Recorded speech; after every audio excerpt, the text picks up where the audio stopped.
우리는 지구에 모여 살고 있지만 우리의 영적, 종교적 목표는 중심 또는 단일성에 있다.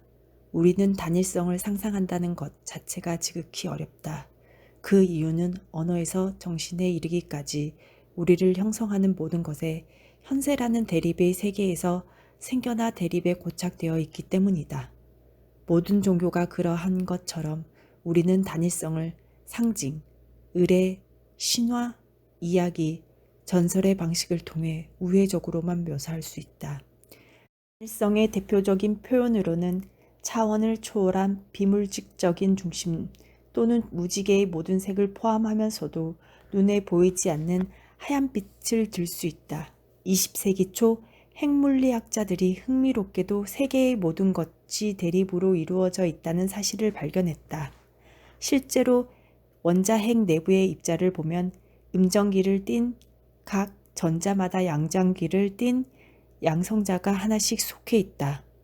오직 빛을 최소 입자인 광자만 대립극이 있다. 따라서 빛과 같은 성질의 단일성을 대표하기에 적합하다. 하지만 빛은 우리의 대립 세계로 떨어지자마자 곧 그림자를 들이운다. 더욱이 빛이 밝을수록 그림자가 더 어렵다. 빛이 있기에 그것이 신과 단일성을 대표하고 우리의 의식을 밝힐 수 있다. 또 한 가지, 빛은 세계를 밝히고 우리에게 색을 선사한다. 그러므로 세상을 다채로움은 대립성의 표현이다. 영국의 시인 윌리엄 브레이크가 했던 참으로 적절한 표현처럼 색은 빛이 상처이기 때문이다. 완전하고 성스러운 빛은 우리 눈에는 보이지 않는다. 비록 빛이 삼라만상을 볼 수 있게 할지라도 말이다. 녹색 식물은 백색광의 스펙트럼에서 적색 부분을 흡수해야 스펙트럼의 나머지 부분에서 녹색이 생겨난다. 우리가 파란색 스웨터를 볼 수 있는 것은 오직 그 소재가 흰색 스펙트럼에서 노란색 전체를 먼저 흡수했기 때문이다. 이 보색 체계는 괴테가 색채학에서 기술한 내용이다. 바로 이 때문에 흰색 자동차가 뜨거운 태양 열기에 가장 덜 뜨거워지고 검은색 자동차가 가장 많이 뜨거워지는 것이다. 흰색은 자체가 모든 색을 다 포함하고 있으므로 더 이상 아무것도 받아들이지 않는 반면 검은색은 실제 색이 아니라 모든 색채가 존재하지 않을 때 보이는 현상일 뿐이다. 그래서 검은색은 빛이 스펙트럼에서 대부분의 에너지를 흡수한다. 빛이 있는 곳에는 그림자도 있다. 따라서 검은색은 더운 나라의 자동차 색으로는 그리 적합한 색이 아니다. 아마 그것이 교황과 힌두교의 구루 또는 의사가 흰색 옷을 입지 않은 이유이기도 할 것이다. 그들은 주변의 빛을 가능한 적게 흡수하려 한다. 물론 거기엔 완벽하게 순수해 보이고자 하는 의도가 있는 것이다. 우리는 반대극으로 이루어진 색에서 산다. 흰색과 검은색, 빨간색과 녹색이 존재하는 세계, 그리고 크고 작은 것, 더 나아가 선과 악도 존재하는 세계이다. 대립의 물질 세계에서 만물이 두 가지 측면에 가지게 됨에 따라 심지어 단일성마저도 부득이하게 평행추, 바로 대립성을 필요로 한다. 단일성의 경험에서 나오는 것만 상황이 다르다. 단일성은 게임 자체가 불필요하기 때문이다. 게임은 양극성을 가진 대립의 세계에 속하는 것이다. 단일성을 실천한다고 주장하는 종교조차 곧 대립성의 반대극에 빠져들고 마는 사실이 이 법칙의 강력한 힘을 대변한다. 하지만 대립성의 법칙은 종교인에게만 해당하는 것이 아니다. 현대사회를 지배하는 모든 부분, 모든 이에게 해당한다. 이 인식은 절대 새로운 것이 아니다. 이미 괴테가 파우스트에서 메피스토의 입을 빌려 자신이 항상 악이고자 하며 악은 항상 선을 창조하는 힘의 일부라는 시대를 초월하는 말을 남겼다. 피타고라스도 이미 대립성의 법칙을 정통했다. 또 거듭된 쇠락으로 지금은 타로 카드의 상징으로만 남은 이집트 신화도 이 법칙을 알고 있다. 마차라고 적힌 타로 카드의 그림을 보라. 전차를 모는 전사가 출발하기에 앞서 서로 갈라지려고 애쓰는 스핑크스의 둘을 제어하고 있다. 높은 영역으로서의 단일성은 삼각형의 꼭지점 또는 원의 중심으로 표현하는데 그 부분에서 하나의 점을 볼 수 있다. 그 다음으로 대립성과 대립성의 법칙 또는 분리성이 따른다. 거기서 또 한 단계 아래에 상응의 법칙, 즉 공명의 법칙 또는 친화성의 법칙이 따른다. 공명의 법칙을 설명하는 가장 유명한 표현은 위에 있는 것과 아래에 있는 것이 같다이다. 세 번 위대한 헤르메스라는 뜻의 이름을 가진 이집트의 전설적 연금술사로 이집트 토트 신과 헤르메스 신이 결합된 인물 헤르메스 트리스 메기스토스가 남긴 말이다. 이 공명의 법칙도 결코 비밀이 아니었기에 독일 남부 지역 속담에도 드러나 있다. 위와 아래가 같다.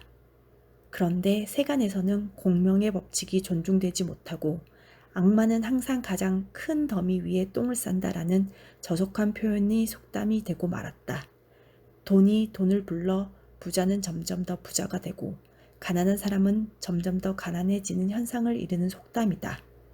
대립성의 법칙이 행사하는 영향은 조초에서 볼 수 있음에도 정치가들은 대부분 이 법칙에 대해 완전히 무지한 채로 남북문제기구나 세계은행기구 같은 위원회에서 대립의 주제를 두고 전전긍긍한다.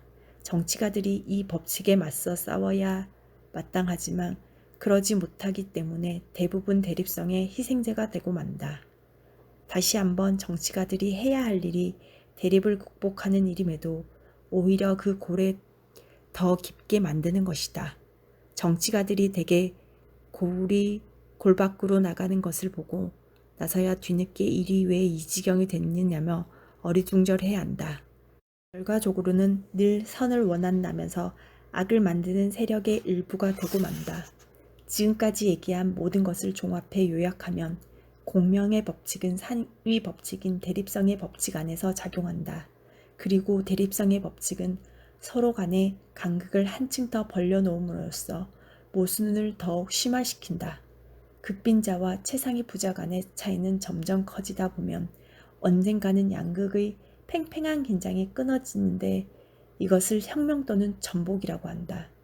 시가들과 시민들은 전 세계적으로 혁명이 일어나지 않기를 바라지만 상위의 두 법칙이 행사하는 세력을 얕잡아 보거나 완전히 잘못 알고 있으면 뜻대로 되는 경우가 드물다.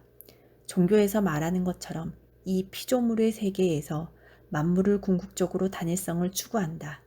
여기서 문제는 단일성을 향해 가는 도상에서 우리가 어떤 태도를 취해야 하며 대립성의 세계에서 얼마나 많은 저항을 이겨낼 수 있는가다. 하위 법칙. 세상은 참으로 숱한 법칙으로 가득 차 있다. 이 세상은 참으로 숱한 법칙으로 가득 차 있다.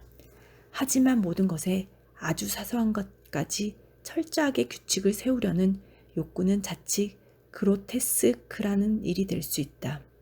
예를 들자면 독일의 조세법이 대표적이다. 전 세계에 존재하는 조세법의 절반 이상은 독일법에서 나왔다. 조세법에 관한 독일을 따를 곳이 없다는 소문이 자자하다. 독일 사람들은 할 수만 있다면 차라리 다른 나라에서 수입세를 납부하고 싶다는 말까지 한다.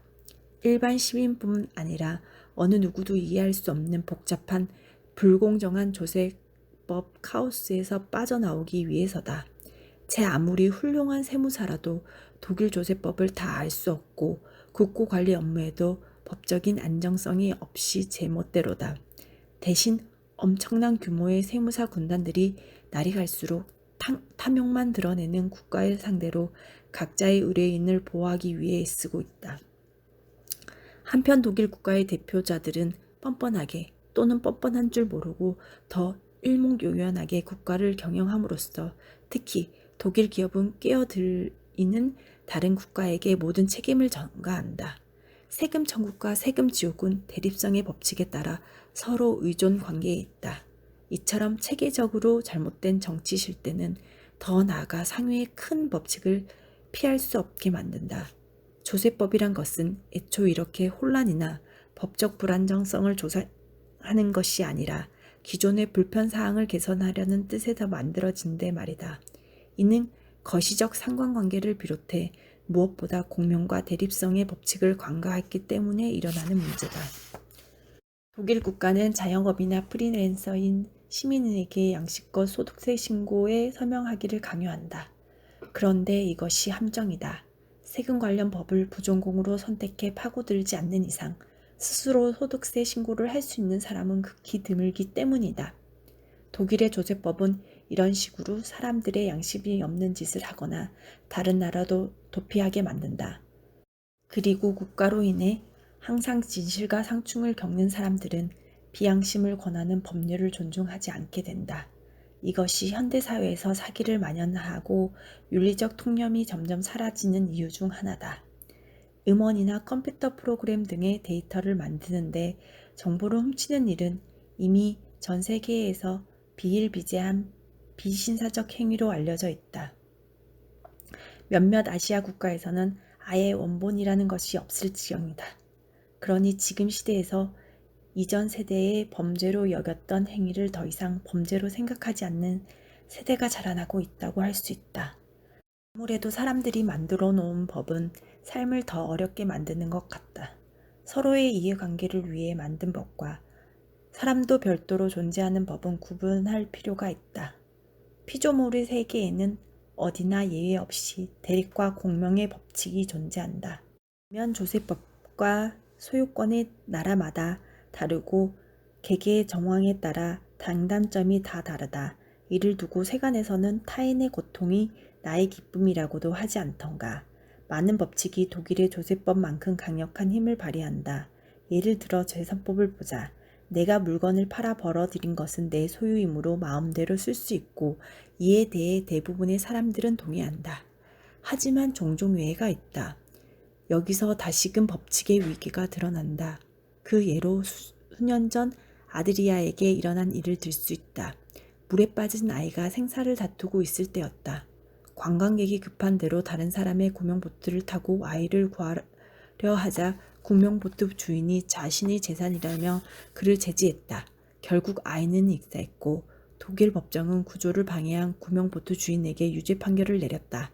감정이 있는 모든 사람에게는 그의 행위를 소유의 개념이 너무 지나쳤다는 생각을 들게끔 했다. 또 나치 시대에는 독일과 오스트리아 법관 대부분이 위계의 수령에 속수무책으로 빠져들었다. 뉘른베르크 국제군사재판에서 전쟁범을 재판하면서도 수많은 이들이 인간의 경시적인 법에 소환되었다. 다행히 재판은 흐지부지 끝났다. 하지만 지금도 대부분의 독재자들은 인권을 지나치게 무시한다. 사람들이 만든 현대법도 역시 위계 아래 놓여있는 관계로 상대적일 수밖에 없다. 교통법규는 차를 운전하는 모든 사람에게 적용되지만 경찰차와 구급차는 예외다. 생명이 위급하다는 이유로 교통법규를 어긴 개인 승용차 역시 예외로 친다. 이처럼 인간이 만든 법은 상대적이다. 아마도 생명유지가 개인의 재산이나 교통법규보다도 위에 있는 모양이다. 이런 상대성은 나라마다 제각각인 교통법규에서도 나타난다.